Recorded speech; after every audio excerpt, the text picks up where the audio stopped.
স্বাগত বাংলাদেশ এখনই আপনাদের সাথে আছি আমি কাজী মহুয়া। শেষ হলো সাউথ সাউথ সম্মেলন। উত্তর ও দক্ষিণ গোলার্ধের প্রায় ৪৫টি দেশ ও ১৩টি উন্নয়ন সংস্থার প্রতিনিধিরা অংশ নিয়েছিলেন ২ দিনের এই সম্মেলনে। এ নিয়ে আলোচনার জন্য আমার সাথে স্টুডিওতে আছেন জাহিদ হোসেন, বার্তা সম্পাদক, ইন্ডিপেন্ডেন্ট টেলিভিশন। এছাড়া পরবর্তীতে আমার সাথে আরো যোগ দেবেন জাতিসংঘে বাংলাদেশের স্থায়ী প্রতিনিধি আব্দুল মোমেন, ইউএনডিপির assistant country director KM Morshed এবং অর্থনৈতিক সম্পর্ক বিভাগের সহকারী সচিব আসাদুল ইসলাম। জাহিদ হোসেন, আপনাকে স্বাগত জানাচ্ছি। আমাদের অতিথিরা একটু কিছুক্ষণের মধ্যে আমাদের সাথে যোগ দিবেন। আপনাকে দিয়ে শুরু করতে চাই যে সম্মেলনটা শেষ হলো সেখানে বলা হচ্ছে যে দক্ষিণের দেশগুলোর মাঝে উন্নয়নের উপায় বের করতে এই সম্মেলনটার আয়োজন করা হয়েছে, বা সাউথ সাউথ যে সংগঠনটা, জোটটা, সেটার জন্ম বলা হয়ে থাকছে। বাংলাদেশ আসলে এই সম্মেলন থেকে কি পেল প্রাথমিকভাবে, আপনার কি মনে হয়? প্রথমে এখানে দুটো জিনিস দেখতে হবে। একটা হচ্ছে সাউথ সাউথ, দুটো গোলার্ধের মধ্যে সাউথের মধ্যে যে সম্পর্ক, সাউথের দেশগুলো আমরা একটা মোটা দাগে কেন ভাগ করছি পৃথিবীটাকে ভাগ করছি। পৃথিবীর যে উত্তর অংশটা, উত্তর গোলার্ধ, সেখানে ধনী রাষ্ট্রগুলির অবস্থান, দক্ষিণে তুলনামূলকভাবে যারা উন্নয়নশীল, অনুন্নত এই দেশগুলো আছে। তো দক্ষিণের দেশগুলোর জন্যই কিন্তু সাউথ সাউথ তৈরি হয়েছিল, যে তাদের যে উন্নয়নের এজেন্ডাগুলি আছে সেখানে তারা কিভাবে সহযোগিতা করতে পারে। তবে বাংলাদেশে এই যে এবারের যে সম্মেলন, সেখানে একটা নতুন মাত্রা যোগ করছে। সেটা হচ্ছে যে এইটাকে এখন একটা ত্রিভুজ আকার কল্পনা করা হচ্ছে, যেখানে উত্তরটা একটা ত্রিভুজ এবং দক্ষিণের দুই বাহু, এই মিলে একটা সমন্বিত ভাবে উন্নয়ন কিভাবে করা যায় সেই বিষয়টি নিয়ে এখন আলোচনা হচ্ছে। এবং সেই বিষয়টিতে যেটি গুরুত্বপূর্ণ সেটা হচ্ছে যে দক্ষিণের মানুষদের বা এই দেশগুলির যে বিভিন্ন অর্জন আছে, সেই অর্জনগুলি অভিজ্ঞতা বিনিময়ের প্রয়োজন আছে। একটি উন্নত দেশ, আমাদের সাথে অতিথিরা আছে, তারা এরই মাঝে আমাদের সাথে যোগ দিয়েছে। আমি ছোট্ট একটা বিরতি নিয়ে এসে আপনাদের সাথে আবারও কথা বলছি। একটা বিরতি, ফিরছি 40 সেকেন্ড পরই।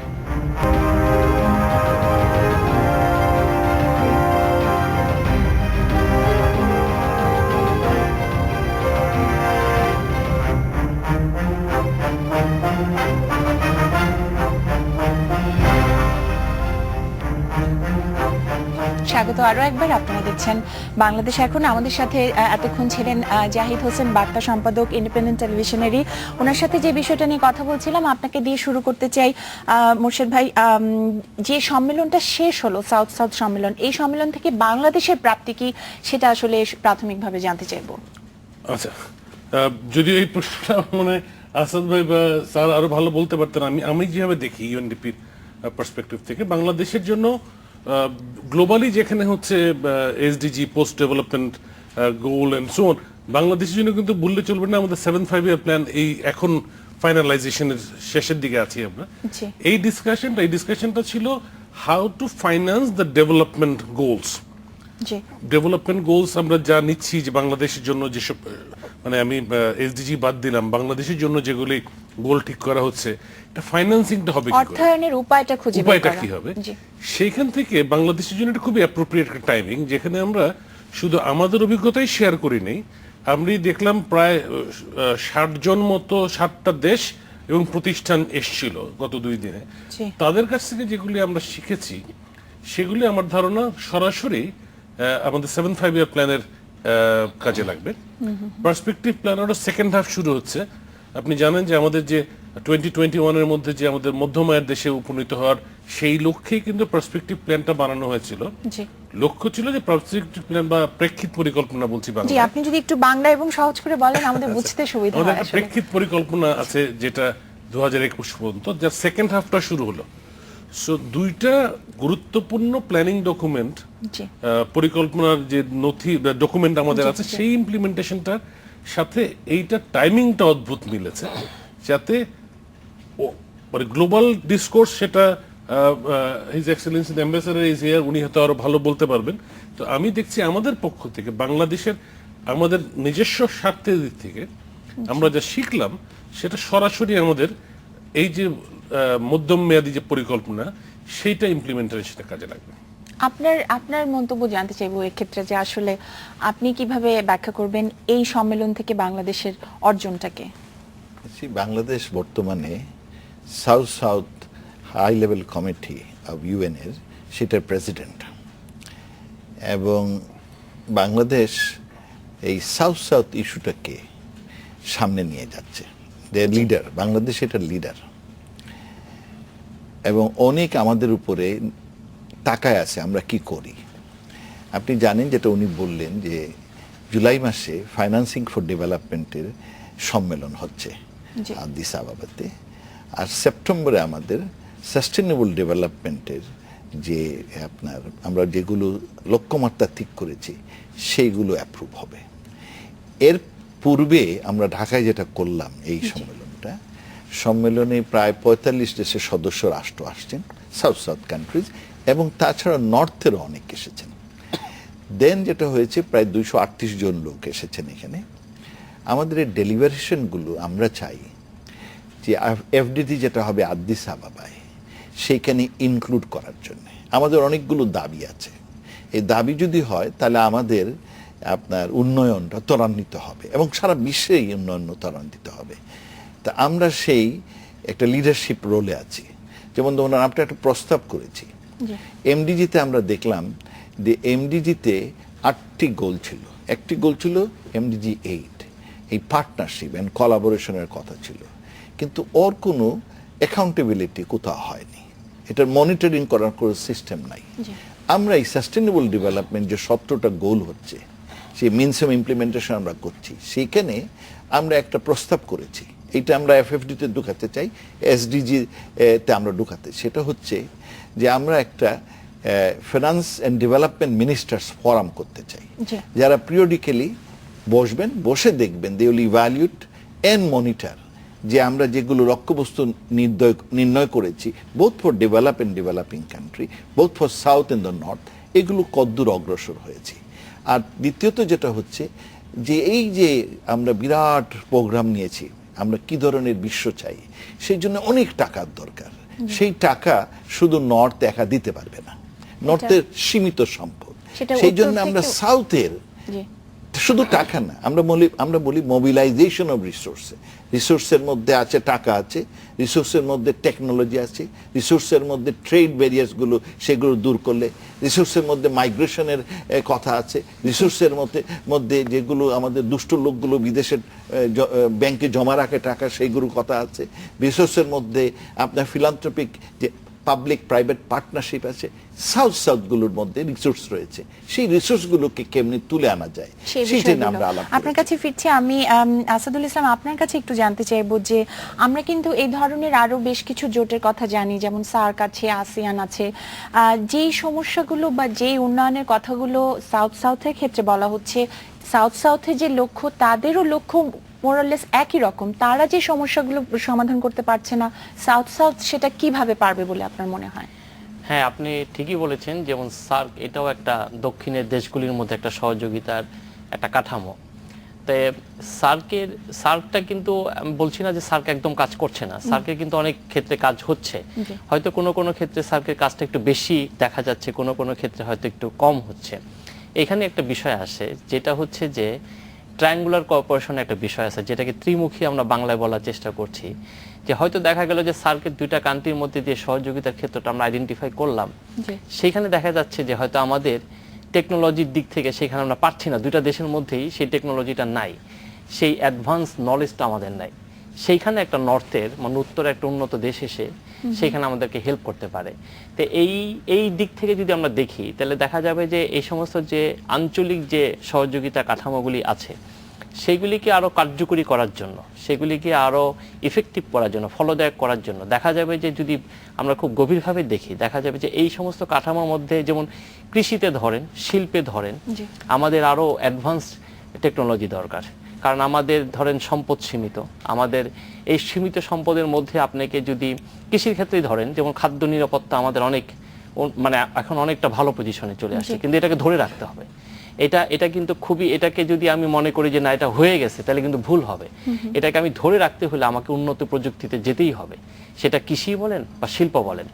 সেইখানে কিন্তু আমাদের সীমাবদ্ধতা, আমি কিন্তু সার্কের 2টা কান্ট্রির মধ্যে হয়তো ওই পরিমাণ টেকনোলজি এসে পৌঁছে নাই, সেইখানে আমাকে নর্থে যেতে হচ্ছে। হ্যাঁ, এটাও সত্যি, আবার এই দিক থেকেও সত্যি যে এই দক্ষিণের বিভিন্ন দেশ, বিশেষ করে ভারত, চায়না, এই চীন, তারপর ধরেন ব্রাজিল, এই সমস্ত দেশগুলি কিন্তু, এবং তুরস্কের কথা বলা যায় যে তারা কিন্তু অনেক আগায় গেছে, বিশেষ করে শিল্প এবং শিল্পের দিক থেকে, টেকনোলজির দিক থেকে তারা অনেক অ্যাডভান্স হয়েছে, এবং ফাইন্যান্সিয়ালি মানে অর্থের দিক থেকে অনেক আগে গেছে। এবং এই সমস্ত কান্ট্রিগুলি কিন্তু এখন কিন্তু এমন একটা পজিশনে চলে আসছে যে তারা উত্তরের যে উন্নত দেশগুলি আছে সেগুলির পর্যায়ে কিন্তু চলে আসছে, কাছাকাছি চলে এসেছে, এবং কাছাকাছি। তাদের থেকে আমরা এই সহযোগিতাটা পেতে পারি। আপনাদের কাছে ফিরছি, আমার একটা ছোট্ট বিরতি নিতে হবে। একটা বিরতি নিয়ে বাংলাদেশ এখনই ফিরছি একটু পরে।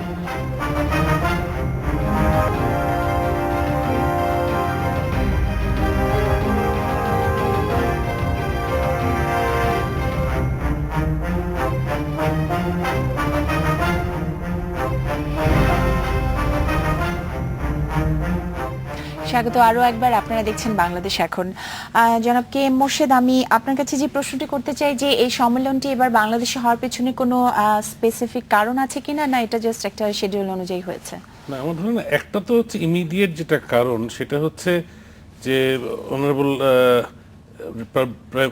Representative is here, he is now leading to processes. একটা হচ্ছে এসডিজির সাথে সম্পর্কিত, কিন্তু আরেকটা যেটা ডাইরেক্টলি রেলেভেন্ট সেটা হচ্ছে উনি এখন chair of south south high secretary general's high level panel on South South, UN high level high panel. level committee on South South. So he's chairing that. President.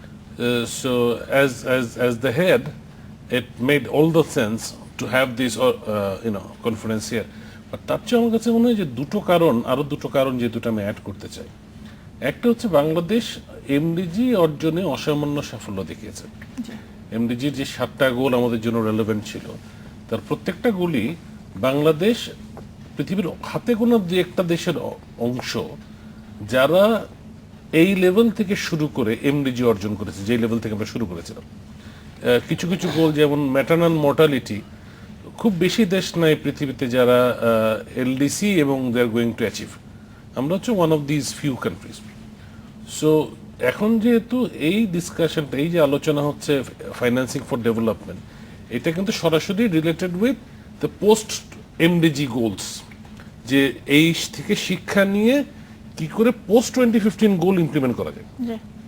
তো সেটা হচ্ছে আরেকটা কারণ, যে কোথাও যদি আসতে হয় জানতে যে কি করে ডেভেলপমেন্ট ফাইন্যান্স করা যায়, বাংলাদেশ একটা অন্যতম ডেস্টিনেশন, বিকজ আমরা এক্সাম্পল সেট করেছি।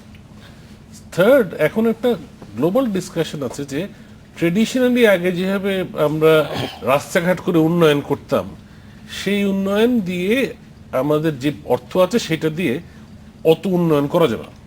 So we need to be innovative, efficient, we need to find a way যেখানে ব্যাং ফর দ্য বাক বলে, যে অল্প পয়সায় সবচেয়ে বেশি ইম্প্যাক্ট করা যায় কি করে। সেটাও যদি ইনোভেশনের এক্সাম্পল দেখেন, বাংলাদেশ আমরা পৃথিবীকে ওরাল স্যালাইন দিয়েছি, যে এখন মাইক্রো ক্রেডিট নিয়ে কথাবার্তা হচ্ছে, আমরা পৃথিবীকে দিয়েছি। সো আমরা পৃথিবীতে, যেটা মাননীয় প্রধানমন্ত্রী বলেছেন যে দারিদ্র্য বিমোচনের নিজস্ব উপায় খুঁজে বের করেছে বাংলাদেশ, আমরা খুঁজে পেয়েছি যেটা পৃথিবীতে স্বীকৃত। সো যখন ইনোভেশন নিয়ে কথা বলতে হবে, তখন একটা সম্মেলন বাংলাদেশে হওয়াটাই স্বাভাবিক।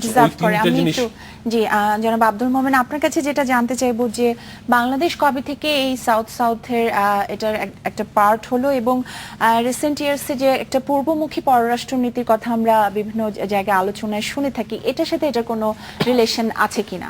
এসি বাংলাদেশের সাথে সম্পৃক্ত হয় 1978 সালে, যখন সাউথ সাউথ তৈরি হয়। আমরা সাউথ সাউথ সবসময়, হ্যাঁ, তবে সাউথ সাউথের আগে এর কিটা বলে স্ট্রেংথটা এত ছিল না, শক্তি ছিল না, কারণ সাউথার্ন কান্ট্রিগুলো তত শক্তিধর ছিল না। তখন আমরা মোটামুটি আমরা বলি G77 এন্ড চায়না, ওইখানে আমাদের জিনিসগুলো আমরা তুলে ধরতাম। ইদানিংকালে গত কয়েক বছর ধরে সাউথ সাউথ কান্ট্রিগুলো খুব শক্তিশালী হয়েছে অর্থনৈতিকভাবে, সব দিক থেকে। China for example number 1 economy.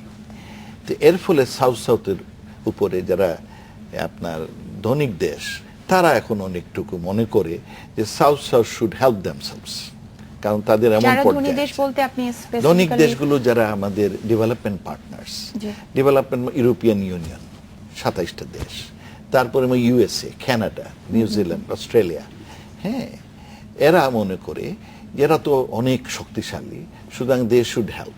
তা আমরা ওদের বলেছি যে না, সাউথ সাউথ নিজেদের মধ্যে সাহায্য করবে, কিন্তু নর্থের it cannot be a substitute north south assistance, it could be a supplementary complementary one.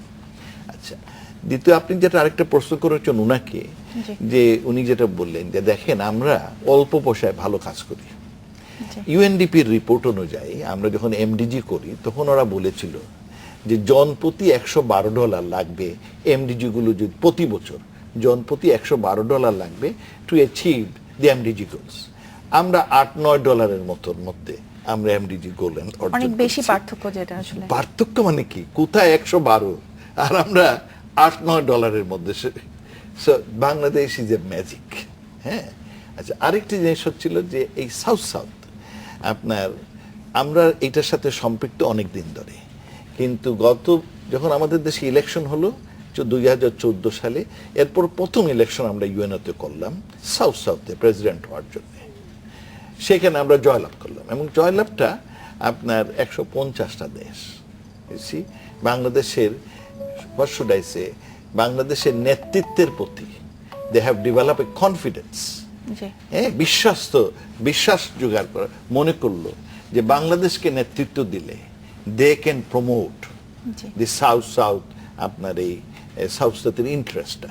সেই থেকে আমরা বাংলাদেশ এবং আমাদের যেহেতু আমরা দায়িত্ব পেয়েছি, বাংলাদেশ যখনই যে দায়িত্ব পায় দে ট্রাই টু ডেলিভার, এই জন্য বাংলাদেশের খুব নাম।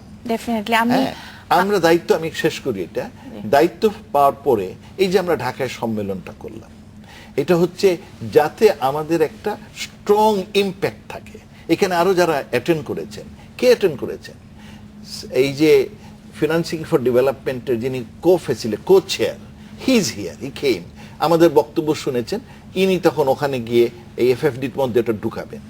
আর কে, সব আমাদের উন্নয়নশীল দেশের যিনি নেতা, সেটা হচ্ছে G77 এন্ড চায়না, তাদের যিনি চেয়ারম্যান উনি এসেছেন।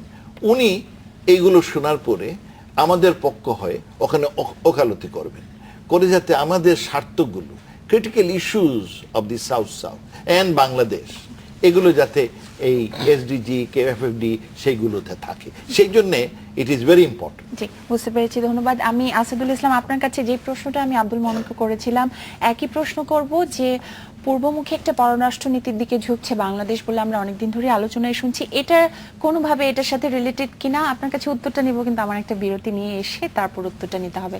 অতিথিদের সাথে আরো কথা হবে, সাথেই থাকুন।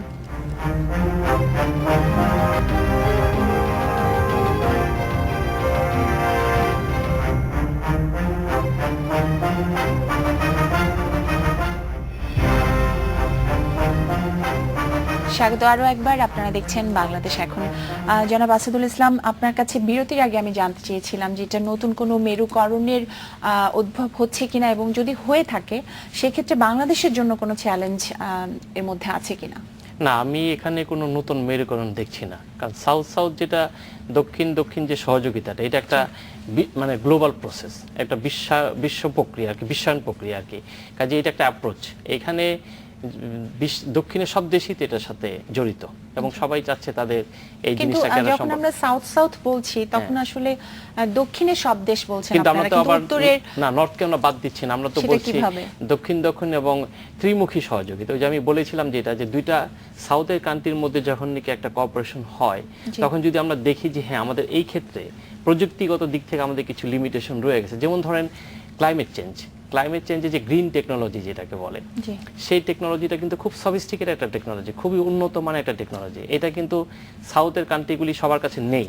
তো তখন হয়তো আমাদের অবশ্যই নর্থের থেকে আমাদেরকে এই অ্যাসিস্ট্যান্সটা নিতে হবে। তারা হয়তো আমাদেরকে মানে উন্নয়ন সাহায্য করবে, অথবা টেকনোলজি দিয়েও সাহায্য করতে পারে। কাজেই এখানে কিন্তু আমরা নর্থকে বাদ দিচ্ছি না, আমাদের উত্তরের যে উন্নত দেশগুলি আছে তাকে কিন্তু বাদ দিচ্ছি না।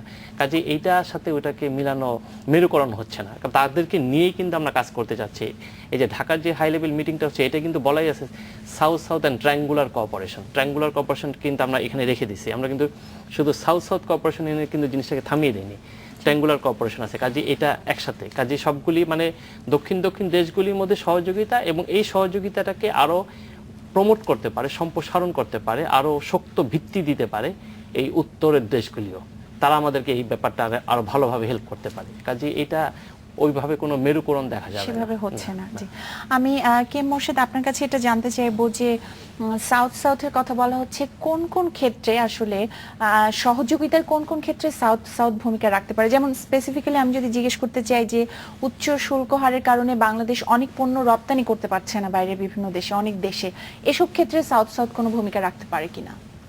একটা ট্রেড, একটা উদাহরণ আপনি যেটা বলেন ট্রেড রিলেটেড, জি। আসলে সাউথের একদিন পর্যন্ত মেজর ডিসকাশনটা, একদিন মানে গত বেশ কিছুদিন আগে চেঞ্জ হয়েছে ঘটনা, মেজর ডিসকাশনটা ছিল ইজ অ্যাবাউট ট্রেড। সাউথ মানে কি করে দুটো সাউথের কান্ট্রির মধ্যে ট্রেড বাড়ানো যায়।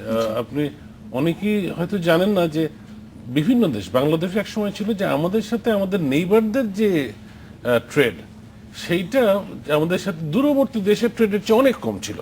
আশ্চর্যের ব্যাপার, বিকজ তাদের সাথে তো আমাদের ট্রেড সবচেয়ে বেশি হওয়ার কথা, তা হয়নি। শুল্ক অশুল্ক বাধা, বিশ্বাসহীনতা একজন আরেকজনের সাথে মিলিয়ে, তো ওইটা একটা সাউথ ডিসকাশনের মেজর ফিল্ড ছিল।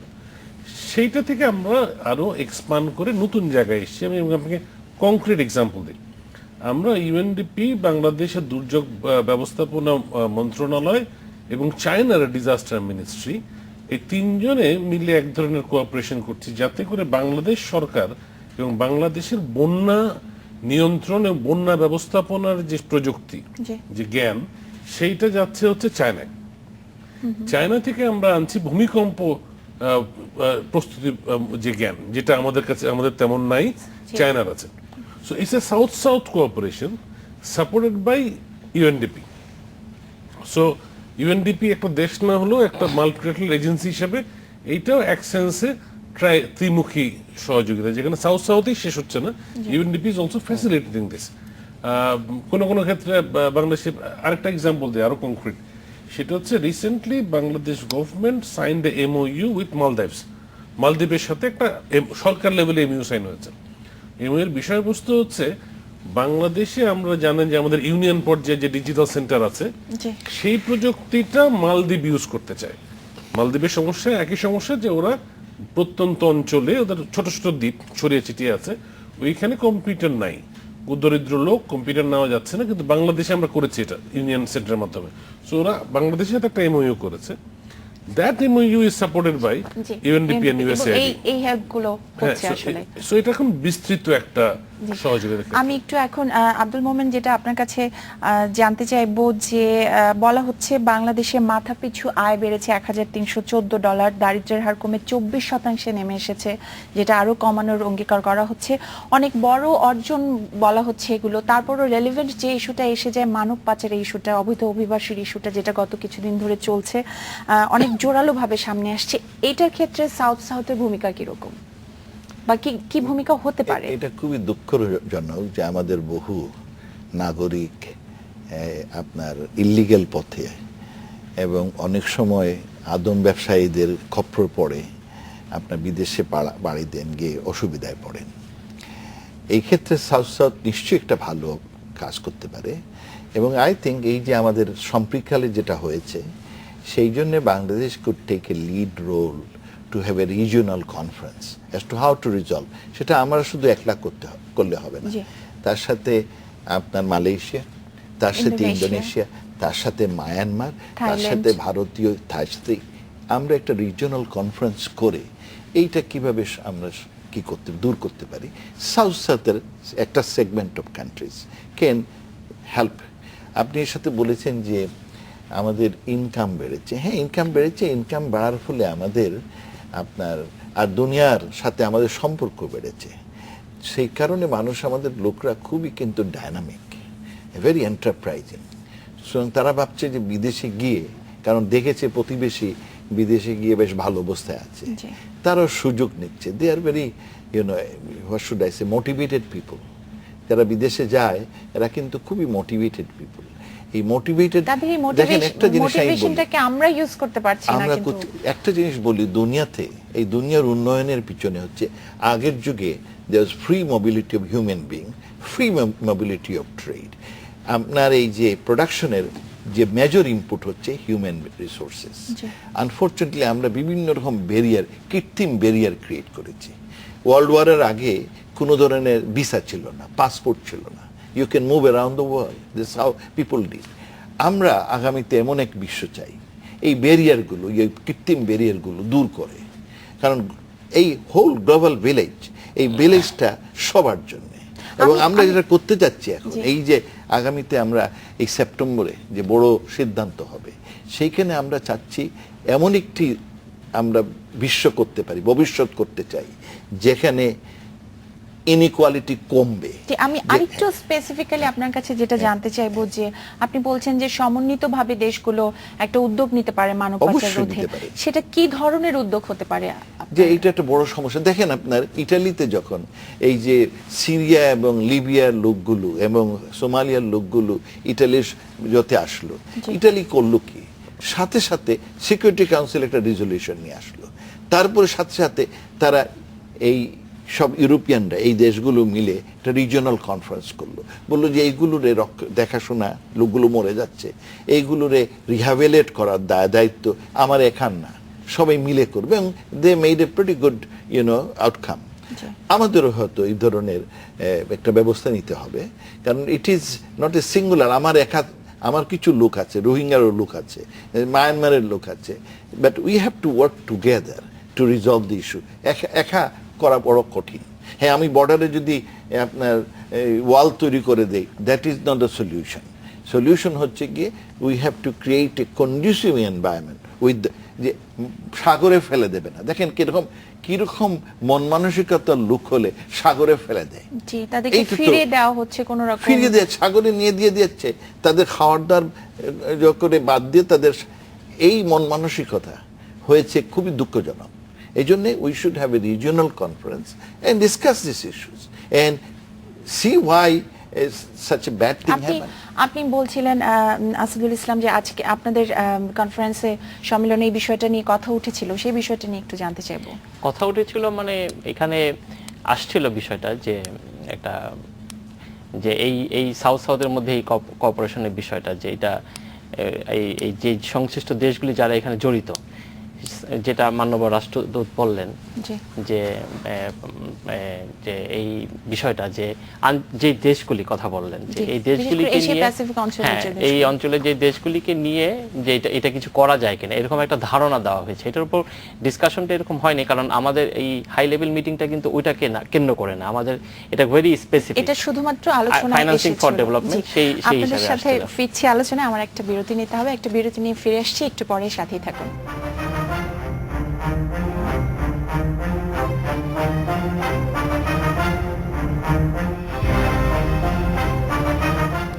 স্বাগত আরো একবার, আপনারা দেখছেন বাংলাদেশ এখন। আসাদুল ইসলাম, আমরা আসলে পজিটিভ সাইডগুলো শুনছি, এটা অনেক একটা বড় ইভেন্ট, হিস্টোরিক্যাল একটা ইভেন্ট, বাংলাদেশে এই প্রথম। আমি একটু চ্যালেঞ্জগুলো আপনার কাছে শুনতে চাই। হ্যাঁ, এখানে কিছু চ্যালেঞ্জ আছে। প্রথম চ্যালেঞ্জটা হচ্ছে সাউথের যে ডেভেলপমেন্ট সলিউশনগুলি, সেগুলি এখনো ধরেন খুব স্মল স্কেলে, এগুলিকে আপ স্কেলিং করাটা, এটাকে সাস্টেনেবল করাটা, এটার একটা still it is a big challenge. এটা দেখা যাচ্ছে, তবে এটার উপর কাজ করতে হবে। এইখানে একটা চ্যালেঞ্জ। তারপরে ধরেন যে এটা ফাইন্যান্সিংটা একটা চ্যালেঞ্জ, ফিনান্সিয়াল ইস্যুটা। হ্যাঁ, টেকনোলজিক্যাল সলিউশনের দিক থেকে যেটা বললাম, যে আপ স্কেলিংটা একটা প্রবলেম। হয়তো বাংলাদেশে একটা ডেভেলপমেন্ট সলিউশন আমরা বের করলাম, সবই আমার হয়তো দেশের জন্য, বাংলাদেশের জন্য এটা খুব উপযোগী, কিন্তু এটা নট নেসেসারিলি যে আরেকটা দক্ষিণ আরেকটা দেশের মধ্যে এটা একইভাবে উপযোগী হবে কিনা। তো সেখানে গেলে আপনাকে সেটাকে কিছুটা চেঞ্জ করতে হবে। এই জন্য এখানে কিছু মানে চ্যালেঞ্জ রয়ে গেছে, যেমন এই চ্যালেঞ্জগুলি এখানে আছে। এখন আপনাদের এগুলো নিয়ে কাজ করতে হবে। জনাব কে এম মোর্শেদ, ইউএনডিপি কিভাবে এই উদ্যোগগুলোকে এখন সামনের দিকে এগিয়ে নিতে পারবে বা নিবে কিভাবে, খুব সংক্ষেপে জানতে চাই। স্যার জানেন, আমাদের একটা যে কমিটি আছে, executive committee, that really drives the UNDP. সেই executive committee approved our strategic plan to 2014-2017. সেই প্ল্যানে now South has become a concrete approach. So now we are saying that everything that we do, we will explore যে South approach use করা যায় কিনা। So আমরা সরকারের সাথে কাজ করি। বাংলাদেশে এই মুহূর্তে আমাদের প্রায় 32টি প্রজেক্ট আছে। সো আমাদের এর অংশ হিসেবে আমরা এখন প্রত্যেকটা প্রজেক্টই চেষ্টা করছি যে সাউদার্ন টেকনোলজিকে আনা যায় কিনা, যেটা আসাদ সাহেব বললেন, এবং সেটা রেপ্লিকেট করার জন্য আমরা কাজ করতে পারি কিনা।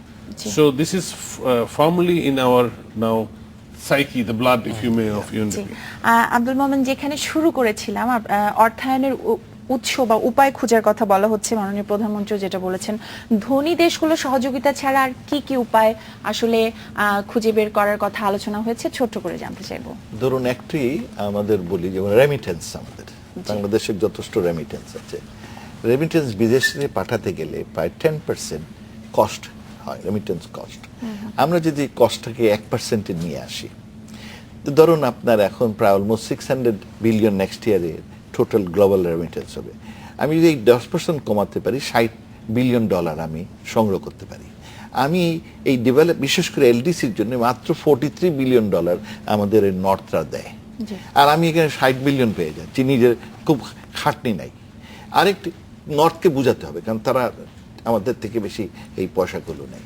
আরেকটা দেরি, আমাদের ধরুন বাংলাদেশে আমরা এই যে জিনিস গার্মেন্ট বিক্রি করি, গার্মেন্ট বিক্রি করি আমরা একটা উন্নয়নশীল দেশ হওয়া সত্ত্বেও এই যুক্তরাষ্ট্রে যে আমরা গার্মেন্টটা দেই এই 5 বিলিয়নের, সেখানে প্রায় আমরা $860 মিলিয়ন শুধু তাদের ট্যারিফ দেই। এখন আমি যদি এটা duty free, quota free, access to market যদি করতে পারি, যেটা তারা অঙ্গীকার করেছে, আমার এর মধ্যে $800 মিলিয়ন আমার চলে আসলো। আমরা এইগুলো তথ্যগুলো আমাদের এই মিটিং এ সেগুলো আমরা তুলে ধরেছি যে এই ধরনের, আমি জাস্ট দুটো এক্সাম্পল। সুতরাং এই সাউথ নর্থ যদি কোঅপারেট করে, তাহলে আমরা অনেক রিসোর্স পাবো, যার ফলে আমাদের যে ভবিষ্যৎ আমরা নির্ধারণ, নিশ্চয়ই সেগুলো নিয়ে আপনারা কাজ করবেন। আপনাদের তিনজনকে অনেক ধন্যবাদ আমার সাথে যোগ দেওয়ার জন্য। এই ছিল বাংলাদেশ এখনের আজকের আয়োজন। দেখা হবে আগামীকাল একই সময়। সাথে থাকার জন্য ধন্যবাদ।